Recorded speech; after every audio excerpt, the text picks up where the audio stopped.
How's it going? It's G.I. Jake, your proud U.S. Army veteran here to serve you.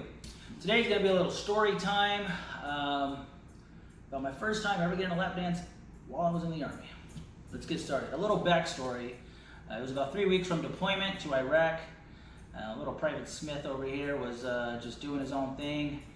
And I got a text message after breakfast. I was in the dining facility. I was eating my breakfast, and it said, "Go to the headquarters, bring your banking information." And this was a text message from my platoon sergeant. So I go to headquarters, and the specialist, she's like, "I need your routing and checking number." I'm like, "For what?" She's like, "Do you want $2,000 or not?" I'm like, "Okay, yeah, here you go." Boom. I go to formation at 9 o'clock, and my platoon sergeant pulls me to the side and says, "Smitty, I know you've been training for 4 months," because I was going to be working at a prison while I was in Iraq. But like I said, the Army, they use you for whatever they need you for. So fuck the 4 months of training you just did.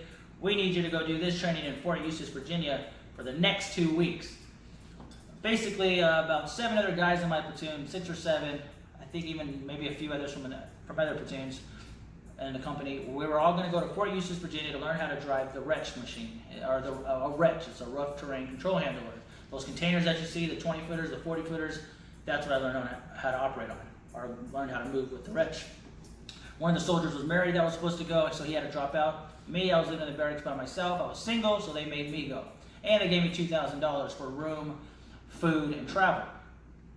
Now, I was dismissed at that point, and he's like, "All right, we'll see you in 2 weeks." This is probably the best assignment I ever had.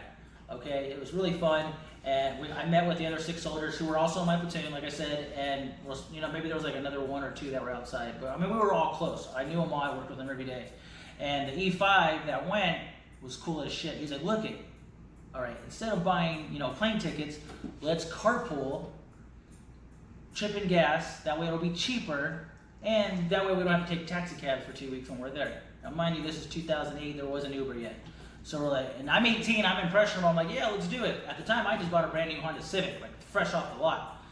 So the sergeant went up to me after the meeting, the E5, and he's like, "Hey, I'm gonna ride with you. I'm gonna cover the gas, don't worry." I'm like, "Yes, let's do it." So we drive there. So right there, I don't have to pay for gas. He's filling up my tank. It's a Honda Civic. It's great on gas. We all take our own little car. I think there's like 2 to a car. Again, everyone wanted their own car while they were there, so they can move around as they please. We stayed a night in Nashville, Tennessee at the sergeant's sister's house, but that's another story. We get to Fort Eustis, Virginia, and it was nice. I'm not gonna lie. Come to find out, we even had hotel vouchers. We all got our own room in the hotel, and we didn't have to pay for that. So right there, I didn't have to pay for gas or hotel. I had $2,000 to spend. I'm going to Iraq in 3 weeks. So I was like, "Fuck it, might as well have fun," So I mean, I literally just used the money for food and bought a couple of things, but I only had to buy food. And I was learning a new trade, more importantly, for free at the Army's expense. So we get there, and it was like a 9 to 5. You go in, learn how to drive, learn how to operate it, and then you get off. You can do whatever you want. I normally hung out by myself at the hotel, or I'd go to the mall and buy some stuff, or go eat out by myself. Well, there was one weekend during all this, because we were there for 2 weeks, and we all got together, and the sergeant's like, "Hey, we're going to a strip club." I was like, "Fuck, I've never been to one before." So I was kind of excited, but at the same time, I was kind of like shy, I guess. I don't know. I was just like, "Fuck it, let's do it." So now at the time, you couldn't just get on. There was no smartphones. You couldn't just MapQuest a 5-star strip club. I think one of the guys went on the internet, asked Jeeves or whatever, and fucking found this strip club. We get there, it's like this fucking hole in the wall in the fucking ghetto. Now, mind you, I'm the only Hispanic with a bunch of white boys. They were all white. California, Texas, Nebraska, Tennessee. I mean, it's just a fucking whole smorgasbord, right? So we get to this strip club. Oh, what was it called? I forgot what it was called. But we get in, and it was, I'm gonna keep it 100. It was a black club. It was black security guards, black dancers, black customers. And it was that scene in the movie where you walk in and like the DJ scratches the record and everybody just looks at you and there's that awkward pause that seems to be lasting forever. That's what was happening. And I'm like, thank God, I'm like brown. I'm like in the middle, right? I'm like, fuck these white boys. No, I'm just kidding. So finally, after a couple seconds, we get, the tension breaks, whatever. There wasn't even tension. Everybody moved on. Like it never happened. Like, okay, they're here. They're white. Cool. We go sit down at a table. Now, myself and the guy across from me, he was another buddy of mine. He actually ended up being my roommate in Iraq. He was another young guy, but he was older than me. And we're sitting at the end of the table. The guys are right there ordering drinks. And this stripper walks up to us, and she goes, "Which one of you guys wants to dance with dark chocolate?" And I was about to say, not me. And then my buddy's like, "Well, Smitty's never had a dance before." So she's like, "Oh, really?" And she looks at me, and I'm like, "Oh, boy." I was like, I don't got no cash on me, sorry. She's like, don't worry, there's an ATM over there. So she walked me to this beat up ATM, and I'm not gonna lie, she was beautiful, she was stunning. And I put my card in the ATM, and my buddies, I could just see him laughing, like, you know, whatever, being all childish and shit.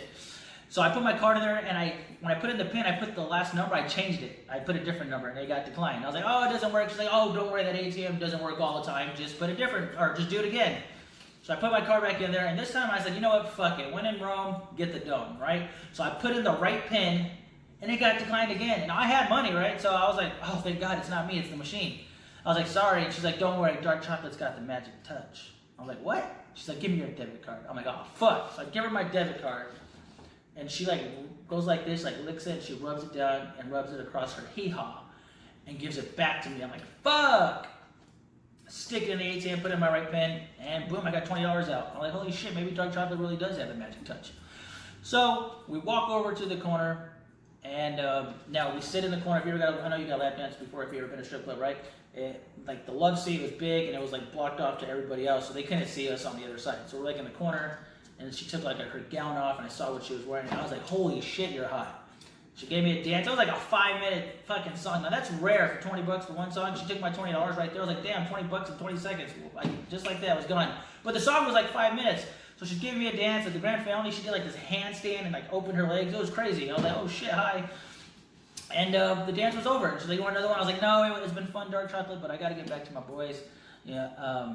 And she's like, okay. And I get up and I look at the table, and all my boy, everybody I was with, they were gone. They weren't even in the club anymore. I was like, what the fuck? I was like, dark chocolate, I gotta go. See you later. She's like, bye. I run outside the strip club, and I see them. My boys, they're on the other end of the parking lot next to the cars. I'm like, yo, what the fuck? And my buddy that told the dark chocolate to give me a dance, he's like, Smitty, come on, we're leaving. Why are you fucking around? I'm like, fucking around? What are you talking about? You almost fucking left me. I got the fucking keys. So I get to my car, and they're like, we're going to another strip club closer to the hotel. I was like, man, you know what, fuck you. You guys go in their car. I'm going back to the hotel. So they went and did their thing. I went back to the hotel by myself, went to my room. I got myself a private lap dance, but that's another whole story. And then lo and behold, got my little certificate, came back, had a week off, and then went to Iraq for a whole year. But that was the first time I ever had a lap dance. It was pretty cool. I think the club was called Magic City. I don't know. It was some crazy shit. But it was like this rundown place. But if you ever go out in groups, stay together. Leave no fallen man behind, okay? Yeah, dark chocolate, if you're out there, I wish you the best. I hope you're still doing headstands. And again, this is just a little story time with G.I. Jake. You're a proud U.S. Army veteran, here to serve you. Carry on.